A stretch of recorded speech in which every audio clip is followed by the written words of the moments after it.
Good morning all. இன்றைக்கான tarot card of the டே நம்ம எல்லோருக்குமே என்ன மாதிரியான கைடன்ஸ் அண்ட் பிளெஸ்ஸிங்ஸ் வருதுன்னு பார்க்கலாம். ஸோ இன்றைக்கு நம்மளுக்கு வந்திருக்க கார்டு என்னென்னா,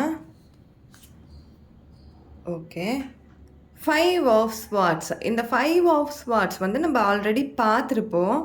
ஸோ இது வந்து நம்மளுக்கு ரெப்ரசன்ட் பண்ணுறது என்னென்னா ஒரு சீட்டிங் தான். நம்ம கிட்டேருந்து நம்ம நம்பி ஒருத்தவங்களை வந்து நம்ம கூட வச்சிட்ருப்போம். ஆர் நம்மளுடைய ஸ்டோரிஸை சொல்லியிருப்போம். நம்மளுடைய விஷயங்கள் எல்லாத்தையுமே அவங்கக்கிட்ட ஷேர் பண்ணியிருப்போம். அவங்களுக்கு தெரியும் நம்ம லைஃப்பில் என்னென்னலாம் நடந்திருக்கு அப்படின்ட்டு எல்லாமே அவங்கக்கிட்ட ஷேர் பண்ணியிருப்போம். இது எல்லாமே வந்து முன்னொருத்தவங்க கிட்ட அவங்க ஷேர் பண்ணுறதுக்கான வாய்ப்புகள் இருக்குது. ஸோ நம்மளோட ஸ்டோரிஸை இன்னொருத்தவங்க கிட்ட சொல்லி அவங்க வந்து அதில் வந்து சந்தோஷப்படுவாங்க. ஸோ அந்த மாதிரி சீட்டிங்கும் நடக்கும். அப்படி இல்லைன்னா ஒருத்தவங்க கிட்ட நம்ம நம்பி நம்மளுக்கு பணம் கொடுத்துருப்போம், சரி திருப்பி கொடுத்துருவாங்க அப்படின்னு சொல்லிட்டு. ஸோ அவங்க என்ன பண்ணியிருப்பாங்கன்னா, பணம் வாங்குற வரைக்கும் நல்ல ஒரு ரீதியில் நம்ம கூட வந்து ஒரு ரிலேஷன்ஷிப்பில் இருந்திருப்பாங்க. பணம் வாங்கின அப்புறமா அவங்க வந்து இந்த கோஸ்டிங் சொல்கிறாங்கல்ல, அது மாதிரி ஆகிட்ருப்பாங்க, இருக்கவே மாட்டாங்க அங்கே.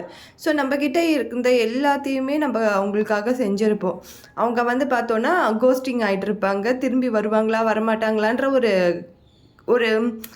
இதுவுலேயே இருப்போம். நம்ம டைலமாலேயே இருப்போம். வருவாங்களா வரமாட்டாங்களா நம்மளுக்கு தெரியலையே, நம்ம எல்லாமே கொடுத்துட்டோமே, காசெல்லாம் கொடுத்துட்டோமே, நம்மக்கிட்ட இருந்ததெல்லாம் திருப்பி பணம் வருமா, இல்லைன்னா திரும்பி அவங்களாச்சும் வருவாங்களா அப்படின்ற ஒரு மைண்ட் செட்லேயே இருக்கிற மாதிரி ஒரு சூழ்நிலை உருவாகும். ஸோ இது எல்லாமே நம்மளுக்கு முன்கூட்டியே இது ஆல்ரெடி ஃப்யூச்சரில் நடக்க போகுதுன்னா, இப்போ நம்மளுக்கு வந்து இந்த கார்டு ரெப்ரசன்ட் பண்ணுறது என்னென்னா, நீங்கள் இதெல்லாம் கொஞ்சம் கவனமாக இருங்க. உங்கள் லைஃப்பில் புது நபர்கள் யாருனா இருந்தாங்கனாலும் சரி, ஏற்கனவே இருக்கிற நபர்களாக இருந்தாலும் சரி, கொஞ்சம் கவனமாக இருங்க.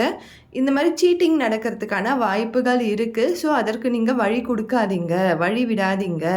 உங்களுடைய ஸ்டோரிஸை யார்கிட்டையும் சொல்லாதீங்க. நீங்கள் நம்பி உங்கள் லைஃப்பில் என்னெல்லாம் நடந்திருக்குதோ அதை ஷேர் பண்ணாதீங்க. உங்கள் லைஃப்பில் நீங்கள் சேர்த்து வச்ச பணமாக இருக்கட்டும், பொருளாக இருக்கட்டும், யாரை நம்பியும் கொடுக்காதீங்க அப்படின்னு யூனிவர்ஸ் நம்மளுக்கு கொடுக்குற சைனாக தான் நம்ம இதை எடுத்துக்கணும். Thank you so much.